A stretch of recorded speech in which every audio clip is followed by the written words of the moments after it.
Hello, friends. Today I am joined by my friend, Pam Barnhill. She has been a previous guest on the podcast and always brings wonderful things. So I'm so excited she's here with us today.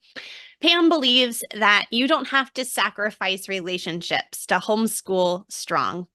She's an award-winning educator, former journalist, and now homeschooling mom. And Pam has a knack for breaking down big tasks into small, manageable steps and getting to the heart of the stories her listeners want to hear. She's the host of the Homeschool Better Together podcast and the author of Better Together. Pam and her family live in the Deep South, and you can find her at pambarnhill.com. All right, Pam, there's the professional little introduction, but why don't you tell us a little bit about yourself and your family? Okay, I would love to. And Amy, thank you so much for having me back on. And it is great to be here with you. So yeah, I'm a mom of 3 kids. We have homeschooled since the very beginning. I like to say since the beginning of time. And yeah, so my oldest is 19. My next oldest is 17. And then the baby, he is almost 15 years old, which is just crazy when you think about it. My husband, Matt, and I have been married 30 years this year. And yeah, we homeschool. That's what we do. Well, I'd love to hear from moms who have been homeschooling for a while, because I think sometimes the thing you thought homeschool was going to be like when you had all little children maybe deepens or changes over the years. So would you say that your approach to homeschooling or your kind of philosophy of education has grown or changed over the years? And what do you wish you had known now that you have a homeschool graduate? What do you wish you had known back when your kids were younger? So has it changed during the years? And gosh, the answer is yes. I mean, I think for just about like there's one person I know, Brandy Bensel, like she seemed like she got into the homeschooling space, latched onto one thing and said, I'm staying here and I'm never changing anything. But everybody else other than Brandy, changes stuff. And so we've changed so much during the years. I will say I probably found my groove when Olivia was like 7 or 8 years old. So when we had been homeschooling about 3 years, because we started when she was in preschool. I started with her and John doing both the same kind of little preschool program and then kindergarten, first, second grade, right about second grade. And that's when I discovered like I felt confident that I knew what I was doing. And so that's something that I've started telling homeschoolers is that like the first 3 years are going to feel really uncomfortable, right? It's going to feel like you don't know what you're doing. You just can't figure out what you're supposed to do. You can't get your head on straight about it. You're trying all the things, maybe throwing spaghetti at the wall a little bit, and then you get more confident. And I think it just comes with a little bit of time. We've been having these conversations in a book group that we have with some of our community members. We're reading Daniel Willingham's Why Don't Students Like School? And he talks in there about like needing 10 years to be an expert at something, right? But I think after 3 years, you get enough confidence that you never, like even now, I don't consider myself an expert at homeschooling. I consider myself an expert at homeschooling my kids, right? Yeah. But yeah. So anyway, did I change? Yes, 100%. I changed. And there was this whole journey of like reading things and exploring things and talking to people. Some of the best things that I did was have conversations with other homeschoolers, And so I kind of landed on this thing that I call us schooling, because it's not unschooling, definitely. I'm way too structured to be unschooling. And I kind of had this thought the other day. Are unschoolers like the anarchist of homeschooling? That's like, I'm going to have to think about that one for a while. It's like, oh, this is the kind of thoughts that Pam has in her head. So you think deep thoughts, you have conversations, you read lots of books, and then you figure out like how to become an expert on homeschooling your own kids. Did that make sense? Oh, I think it does quite a bit. And I think the last time, one of the previous times I had you on, actually, you were talking a lot more about this idea of us schooling. So I'll definitely have people listen to that one as well. But I think so often when we start, we think we have to already be an expert You see new homeschool moms who are already putting so much pressure on themselves to Yes. figure it all out, to make all the right initial curriculum decisions, to plan out the 12 years so that they never have to change. And just to realize that when things maybe don't work out the way you thought they were going to, or your child changes, your family's needs change, just because you're pivoting or you're adjusting your original idea doesn't mean you're doing anything wrong. That's all part of the growth process of being a homeschool mom, right? Yeah, 100%. Because I do think, especially like my personality type, there is this comfort in seeing the big picture plan. Like I can see it all laid out in front of me, and that's fine. It's totally fine to do that. I mean, I really did have the spreadsheet when my daughter was 2, where I had planned like the curriculum we were going to use for every single year. And then I look back on that version of myself and I'm like, you know what? She needed that. I'm going to give her grace because she really needed that. But now I can see like, there's so many fabulous things that have come onto the market since then. And if I had shut that out and said, oh, I'm never going to change, I'm never going to use anything, I would have closed myself off from some of our favorite programs that we've used in the past few years. Or we've shifted, we've changed. My kids grew up to be totally different people from what I expected them to be. I mean, isn't that the big lesson we learn as homeschool moms, is that our children are not just little mini-me's. They're not just little, versions of ourselves. And darn it.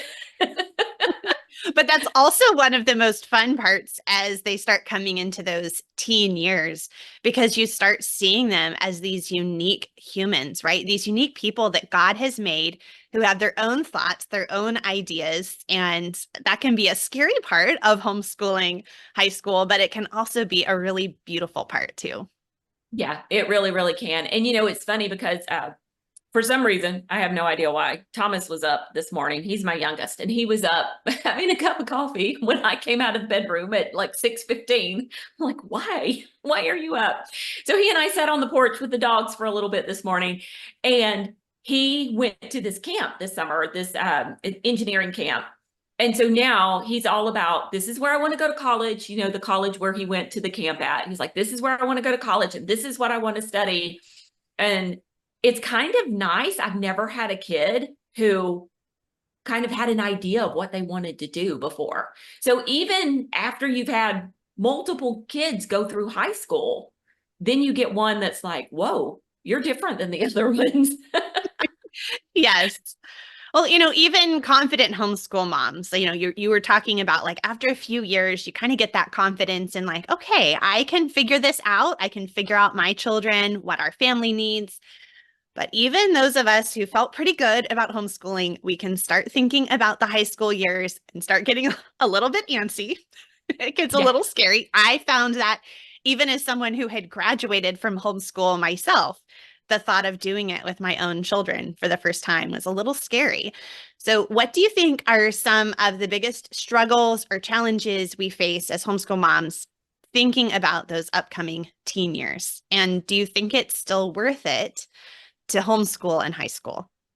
Okay, so let's just start with the second part of your question first. And the answer is 100% totally yes, worth it to homeschool in high school because of those relationships. I mean, I have been feeling myself just this idea of, my kids are going to be leaving soon, right? Within the next probably 7 years, 8 years, they will all be out of the nest, God willing, and doing their own thing. And that seems like a very short period of time to me now that my kids are older. I mean, when your oldest is 7, you're like, oh my goodness, this can't come soon enough. But They'll never leave. they'll never leave. I'm gonna have to make lunch for them forever, and no, you don't. But I can see that. And so it's 100% worth it to have those relationships and to have those conversations and just enjoy that time together. And let me tell you, the relationships are so much more important than the transcript. Never sacrifice the relationship for a better transcript. And your kid can overcome any kind of transcript issues that come up. You can overcome that. There are ways around you know, what you may feel like is a bad transcript, but the relationship is forever. It's for the rest of your life. And so never sacrifice that. So that's the first thing. The second thing is, I mean, just this is like what we were talking about all along. Like, what do moms need to do? What's the biggest struggle for them? It's your mindset. It 100% comes down to your mindset when it comes to teaching high school. And the reason is, I want you to think about this. Even you, Amy, it's so funny that you said that. You know that it all works out in the end. And without throwing your mother under the bus, I bet you could look back and say, my homeschooling could have been better in some ways. There were some ways where years just weren't what, you know, they just weren't perfect, you know, or maybe oh, Misty Winkler always tells about how she cheated at math when she was in high school. Like, she would look at the answers in the back of the book and like, she still turned out just fine, you know? And so even though you know the end of the story, you still struggle a little bit. And it all comes down to this mindset that we have. And here's what I want moms to know. I want you to think about this. When you started homeschooling, whether you started homeschooling a kindergartner, whether you started homeschooling a third grader, whether you started homeschooling a sixth grader, when you started homeschooling, you knew very little about how to be a homeschooling parent. There was very little that you knew about it. So what did you do? You researched things, you talked to other homeschoolers online, you spent your time looking at curriculum and in figuring this out. High schooling is no different at all. And that is the exact same process you learn or you follow to be comfortable homeschooling high school. You do a little bit of research. You talk to other homeschoolers online. You look at curriculum. You figure it out. It is all figure outable.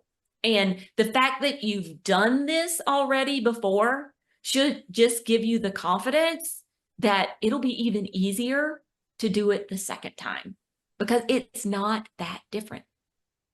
I love your reminder that the relationships trump the transcript, because we talk a lot about the value of relationships, especially in those early years of homeschooling. But somehow, because we get this idea in our head that this like counts, or somehow there's like more pressure we put on ourselves about the high school years, we're like, forget the relationship, forget creative learning, open up the textbook, crack the whip. Yeah. And so it's really good to just remind ourselves what truly matters. And that's the actual image bearers in our home, right? Yeah. So that is a wonderful perspective and foundation from which to start thinking about the homeschool high school years. And also, we know there's some practical parts that we have to deal with. So there's course descriptions and the transcript and the credit hours and all those things that can feel a little bit just different, maybe outside of our comfort zone. So what are some of your best tips for planning that successful high school experience? Well, I mean, you're not gonna change the way that you've planned at all. And in this, like, you're gonna hear me say this over and over again. I think it struck me probably at the end of Olivia's 10th grade year and the beginning of Olivia's 11th grade year. I looked around and said, I'm really not doing anything all that different than I've ever done. That was when it struck me that this boogeyman that I've built up in my head about homeschooling high school was just that. It was just a boogeyman, right? I was really just kind of doing the same stuff I had always done. We were like putting a name on it, right? And I was evaluating her work a little bit. But there's just so many resources out there for you. I mean, I have a whole series of videos on YouTube about homeschooling high school. We have our navigating high school course that we have. We even have a free planning guide, and I can give you the link to that, Amy, so that you can put it in the show notes so that people could download it. That just kind of walks you step by step through creating a plan. It even gives you like a whole list of different course ideas for the different subjects. But really, you're naming something, whereas maybe before you didn't really name something. I mean, we've always named math, But we're naming it in such a way that other people understand. When you think about a transcript, I want you to think about it as a communication device. You are communicating with the college or the workplace or whomever, you know, you're communicating with them about the education your child has received. And that is all that it is. And you're going to communicate with them in the language that they understand. So you would never go to Japan and walk up to somebody in Japan and start speaking German, right? Because they don't understand that language. And so you're communicating with the college in a language that they understand. And that happens to be the language of named courses and letter grades. Sometimes actually on Olivia's transcript, they actually made me put in a number. Right. Wow. I couldn't just put the letter. I had to put in a number. Right. And so they're asking you to communicate in a certain way, and you're just communicating with them in that way. And the rest of it is just, research, looking at, so how many credit hours makes up a course? Well, if you go onto the HSLDA website or you look at the free planning guide that I've got for you, it'll tell you like how many credit hours. I think it's like somewhere between 120 and 150, depending on whether you're calling the course honors or not, right? And then you just start to kind of tally up those hours. You can estimate. You can 100% estimate those hours. Really great hack my friend Jamie Martin taught me was, if you have a kid and let's say they're reading 8 books for literature this year, and you're like, well, geez, how many credit hours, how many hours is this towards their credit? Go look on Audible, see how long the audiobook is, and then add them all up. And there you go. There's your number. So, you're not having to track and like color in every little square.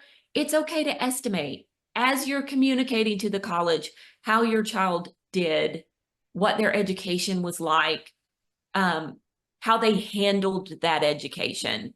Look, you're not doing your child any favors if you send them into the world unprepared for what comes next. So your number one goal in high school is to prepare your child for what comes next.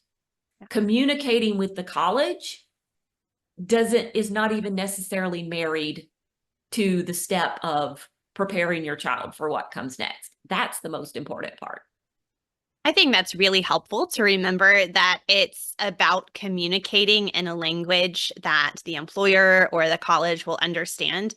I know in our homeschool, we take like a humanities approach to history and literature and philosophy and art. So we're doing it in a way that would maybe appear very non-traditional.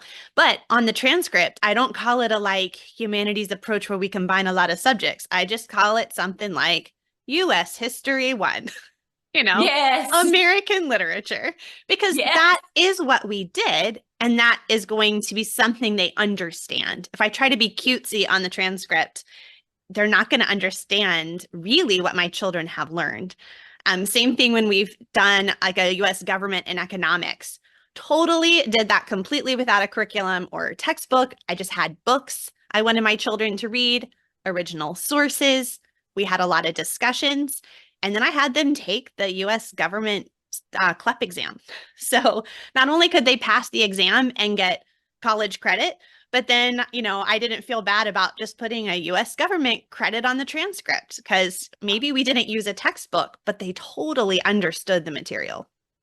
Yeah. And I love that so much. And I really think that's the way to go, because look, if you were just keeping a record for you, you would never create a transcript that said American History 1 on it, right? You would keep some other kind of more lovely, beautiful record so that you could remember one day what it was you did in your homeschool. So the transcript is not for you. It is just very simply a communication device to tell what your kids know so that they can move on to the next step. And so you put it into the language they want. That is a perfect example. Another example is one that I've used before.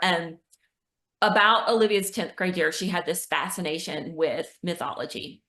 She really, really wanted to dig deeper into not only Greek mythology, but world mythology. And we spent the year doing that. We read a lot of Roman history, just because I was like, oh, like, let me just choose a resource. So I chose a Roman history resource. And then we did a lot of, because I knew we would be doing more Greek mythology. And then we had some world mythology stuff, some Norse mythology. She had this big, huge encyclopedia mythology that she read out of all year long.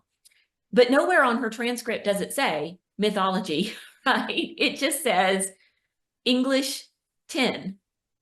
Because that was what she did. She did some writing projects, she did some reading, those kinds of things. She was doing a grammar curriculum at the same time. And I just smooshed it all together and said, this is English 10. Now, if anybody ever came to me and said, could you write me a course description for English 10, which by the way, nobody has, but if they did, you know, then I would sit down and honestly, I'd probably go to ChatGPT and say, we did this, and this year. Write me a course description, and then just take whatever it had and, like, you know, plop it in there. Because I'm just kind of lazy that way. No, I love it. It really does. It can be just that simple, right? Yeah. Well, we know the teen years are a lot more than just the academics. So what are some ways we can kind of encourage our children in those life skills, nurturing relationships, community involvement, volunteering, all that other stuff, like the real life stuff, you know? Well, I think the big thing is you've got to make it meaningful for them. Like, it's making it artificial, I think is that's where they kind of dig in their feet and they kind of resist. And so my kids have had jobs. Like, I've been talking to Thomas, like, you're almost 15. You know, you're like, at least one of your siblings was working by now. So, you know, it's maybe time to get a job. And so that is really helpful because there's the motivation of making the money, having the income. That's a big motivator for my kids, having their own spending money, being able to budget with it, being able to do what it is they want to do with that. And so that has been incredibly motivating to them. And so then they want to work, and then they want to do a good job with their work. And then they want to get promotions at work. And we've just been so very fortunate, you know. My one son, who has been working since he was 14, he has been promoted. He is now managing. He's gotten certifications with that. He has a 401k. What? I know. Yes, he already That's has amazing. like a few $1,000s in his 401k.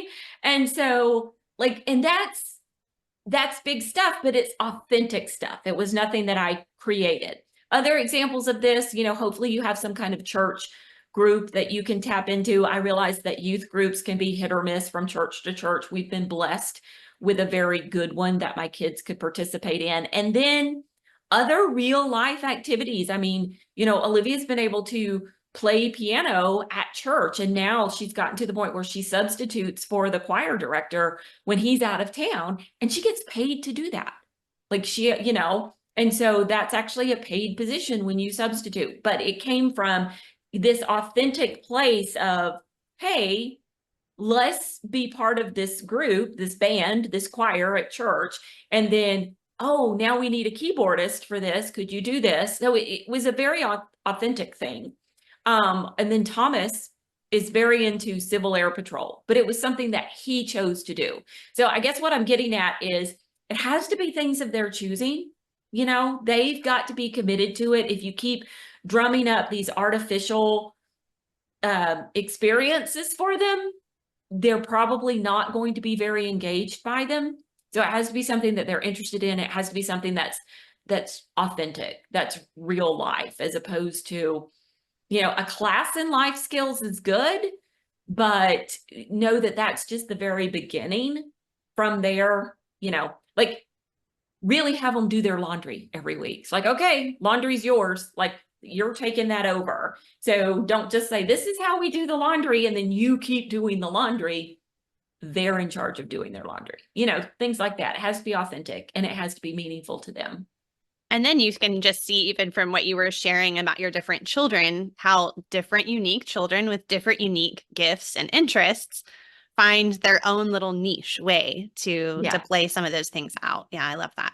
Yeah, they really do.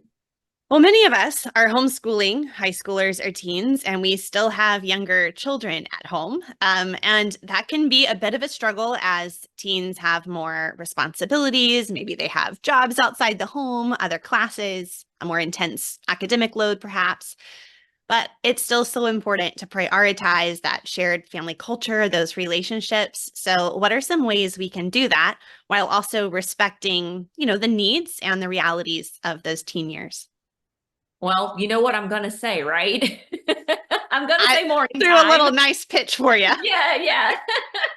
Thanks for allowing me to hit that one out of the park. No, it's morning time. Like seriously, it is. And my kids are kind of close in age, but I'll just go back to my co-author of the book Gather, which is all about morning time. Heather Tully, she has 10 kids.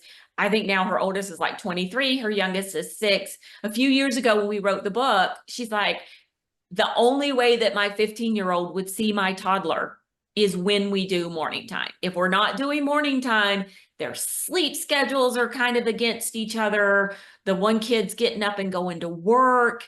And so they just wouldn't see each other or spend any time with each other outside of morning time. And so I think having that time set aside in the day, because I mean, even, like even if you do family prayers in the evening, by the time you get a teenager who's working 2 or 3 nights a week, or you're trying to eat dinner together as a family. And listen, homeschool families should never feel guilty if they're struggling to eat dinner together. Because you always hear like the statistics that say like, oh, like families should always eat dinner together. That's like, or your family's just like going to hell in a handbasket.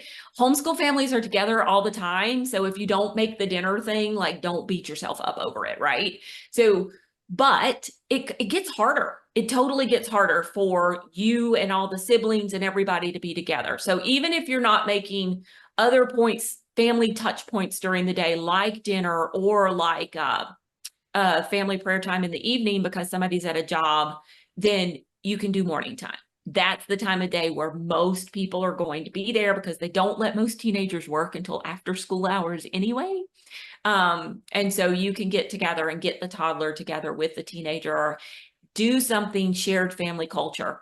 Now, because you do have teenagers, you do need to honor their time. So there are a couple of different ways you can do this.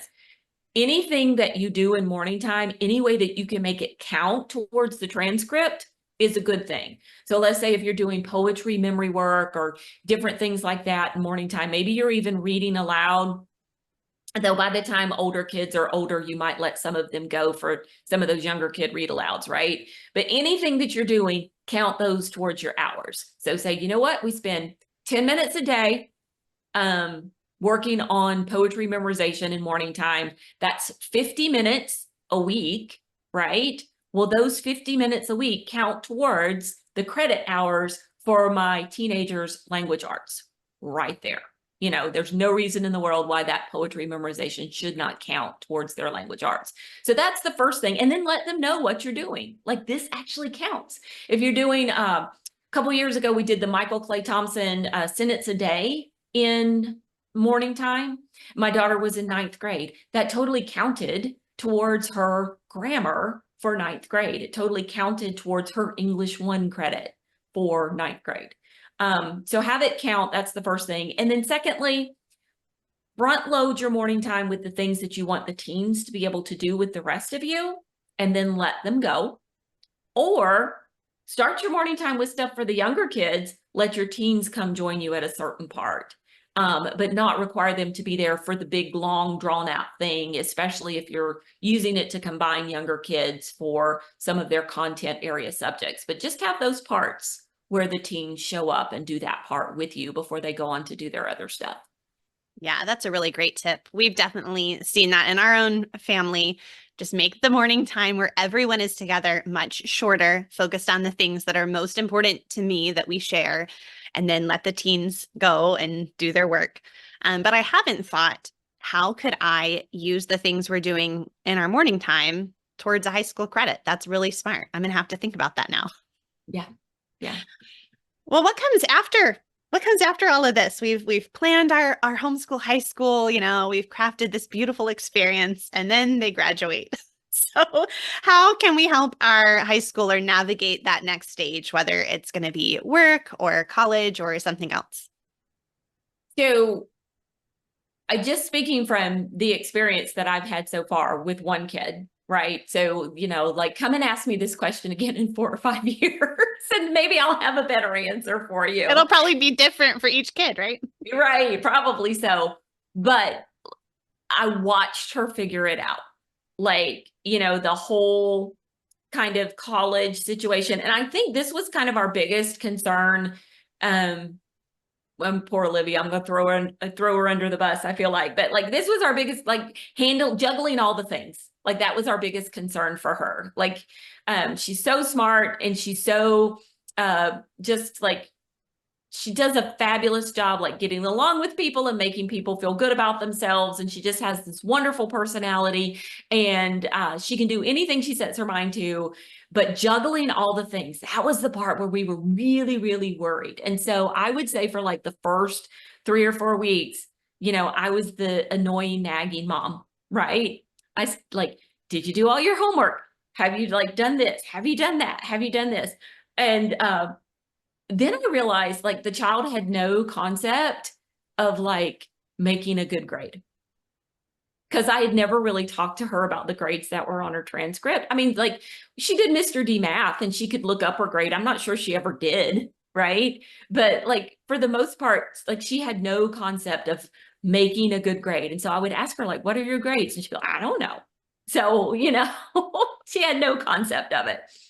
And then she started figuring things out like, oh, in college, like they give me grades and there's kind of this expectation for this. Let me go look and see what those grades are. And she figured out where to go look them up. And then she was like, oh, well, maybe if I study for this test a little bit differently. And then she started figuring out things like where to study and when to study and how to study and all of this stuff. And it wasn't like she was failing before. She was doing all the things that they were asking of her, but she didn't realize, because she had never played the game before, she didn't realize that it was a game, that there was a system and a way it worked, and that, there was these right actions and wrong actions and things that made your life easier, and like just getting to know your teachers and all of that. And it like clicked for her about 2 to 3 months in.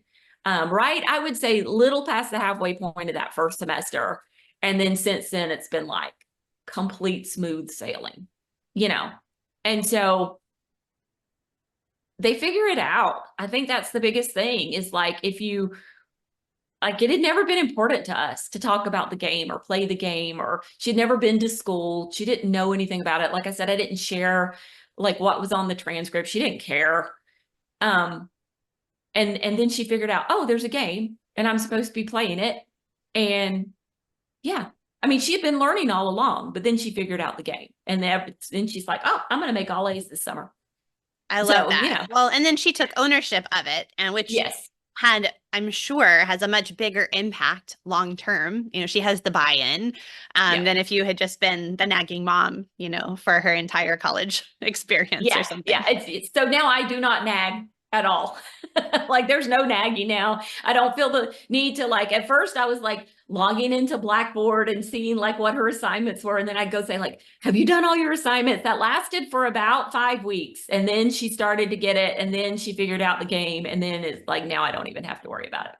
So I think that is one thing that was nice. We've done a lot of dual enrollment with my older 2 teens.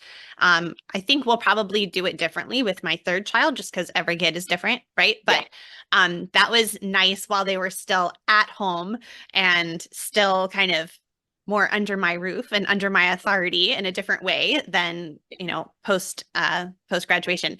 And so just sort of start learning those things like, hey, did you know they have like free tutoring sessions? Like you can go and do your homework in these free places, and they have like tutors available to help you. And just to be able to kind of work through some of those new experiences. Because you're right, it's like a different system, and you can be a smart, motivated kid who just has to, though, learn a new system, a new way of doing things. It's kind of like test taking, right? Like test taking is its own skill, right? You can Yes. be really smart, but you have to learn how to take a test Take the well. test. So it's Yeah. kind of the same thing. You just have to learn a new kind of skill. Yeah, it really, really is. And I think this is the thing too, for a lot of homeschoolers, especially those of us who went through public school, is we build this up in our head as like, this is the Holy Grail, like school and the school system and the way they grade and the way they do transcripts and everything, because they do, like, your entire school, unless you go to like some small liberal arts college, like a New College Franklin or something, where they do something like completely kind of out of the box and different, where you like your whole college class is like 12 kids for your entire 4 years and you all stay together and take every class together, whatever. But for the most part, they built this system and you're in this system, and it's not the only way to educate. It's just the only way that most of us know, right? And so we think it's this big Leviathan breathing down our neck, and if our kid isn't making all A's, they're not learning anything. Olivia was learning plenty when she was struggling to bring home B's at the beginning of the semester. She just needed to learn that new skill that you were talking about, right? And then it's like, oh, now it clicks. The system is really divorced from the learning. The two can be completely different. You can learn a lot without ever making good grades anywhere. So Very true. Or you can make the good grade and not and learn never a thing. learn anything. Yes, because I did that a lot too. I think we all have an Because I experience. knew how to work that system. Yeah. Even as a homeschool student, there are a couple classes I'm like, I know I got A's on those tests, but I know nothing about that subject. 100%. I'm so glad you brought that up, because it totally works both ways. So the system of education is completely divorced from learning, honestly. So, Well, is there anything now that you have graduated a homeschooler, is that changing anything you're doing with your younger students? nope. All right. Nope. Well, okay, let me think about that for a second. I mean, it's not really changing the way I approach homeschooling and that kind of stuff. I do, like you said about the dual enrollment, I would, like, there's just no reason, looking at the 2 students I have, because you're right, depending on your students, you could do something differently. But there's no reason in the world not to start them with 1 or 2 classes a little bit early, the ones that I have, so they can start. I've got one who, I think the motivation of knowing that he's getting on with the next chapter of his life, would probably be really motivating to him. So I'm looking at, hey, let's maybe look at doing a math class or something, because that's going to be easy for you, and get you started and let you kind of get that taste of what it's like.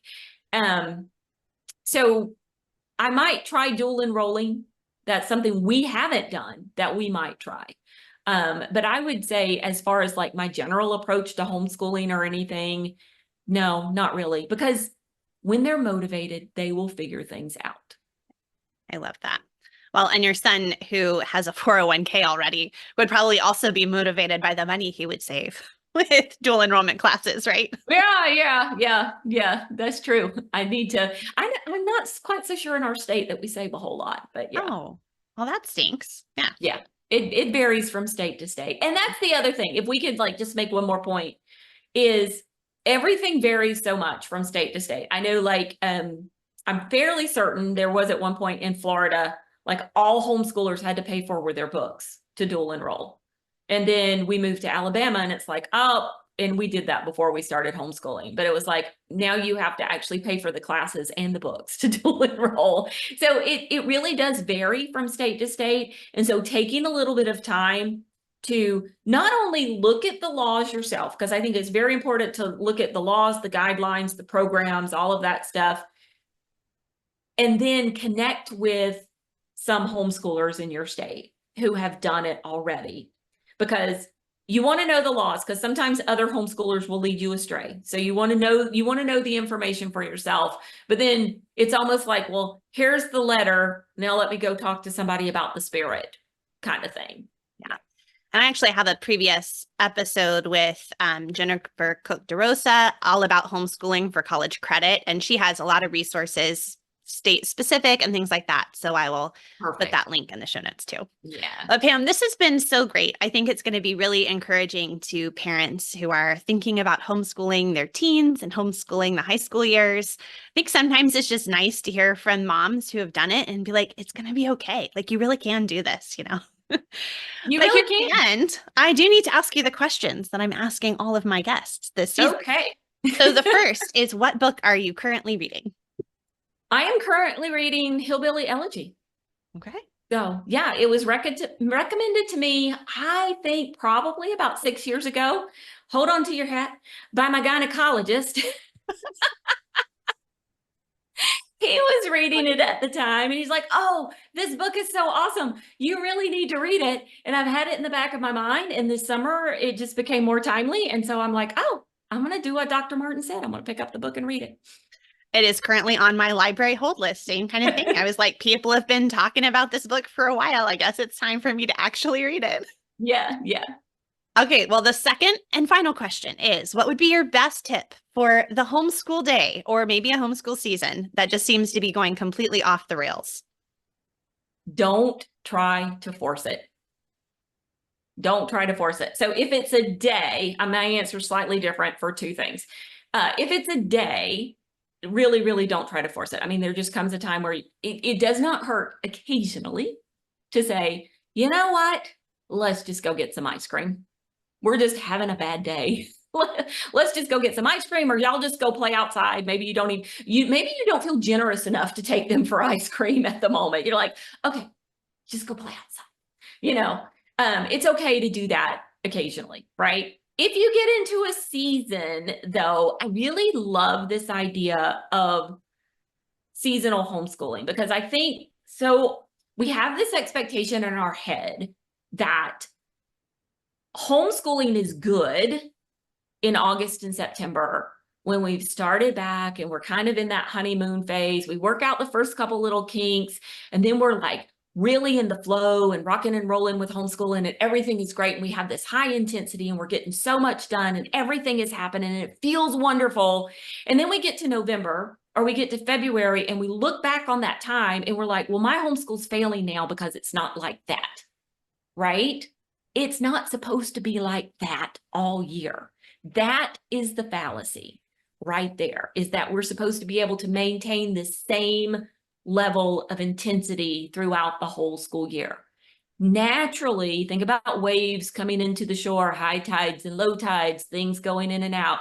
That is what our homeschool does too, naturally. Naturally, we should have this season, Melissa Wiley talks about this, of this high tide where there's a lot of stuff going on. We have this intensity. Everything is like rocking and rolling. You have all the cogs going, all the stuff, all the analogies and cliches.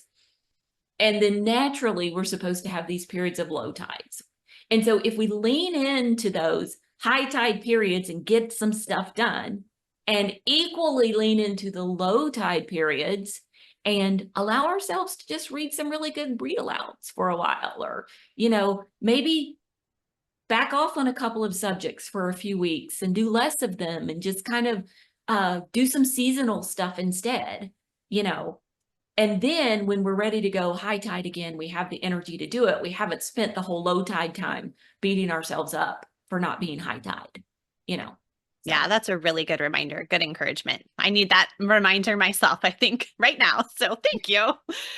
Pam, this was lovely. Please tell everyone where they can find you all around the internet.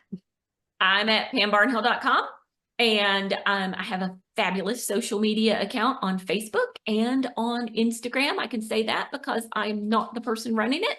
And you can find me at Your Morning Basket on those. Okay, and I will have links to all of those things in the show notes for this episode over at humilityanddoxology.com. If you are listening, please take a moment to leave a rating and review in your podcast app. And if you're watching on YouTube, make sure you're subscribed to this channel so you don't miss all the other wonderful homeschool conversations coming your way this season. Thank you so much, Pam. Thanks, Amy.